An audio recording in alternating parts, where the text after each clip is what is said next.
Dağdayam, daş qəfəsdəyəm. Bir vətən mehinə, təşnə xəstəyəm. Mənə görüş verin, səfər üstəyəm. Balamın gözünə qalmışam. Mənə görüş verin, səfər üstəyəm.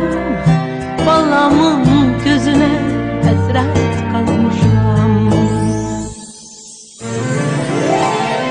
Çatdırın o gülə, güzara. Bıdır səfəri, bıdır şimdi. Laylaya batışım, laylay. Qürbətdə Laylay qoyum, səndən xan, eylədim laylay. Laylay əvəzin laylay. 2 gündür yoxlarsa nədi yapana. Nədi sənə çatdım laylay. Ay balım, ay balım. Ay milletimin beni. Halil sen qayasan, dərdə dözərsən. Sən kürsən, xanaraz, göy göl xəzərsən. Yenə o yerləri bir gün gəzərsən. Deməzsən bugünə həsrət qalmışam.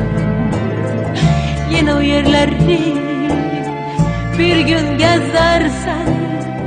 Deməzsən bugünə həsrət qalmışam. Yenə o yerləri bir gün gəzərsən. Biz o yolu gedəcəyik, axırda da elə o fikirlə də sizdən ayrılıram. Orada bir yol var uzaqda, o yol bizim yolumuzdur. Dönməsək də, varmasaq da, o yol bizim yolumuzdur. Sağ ol.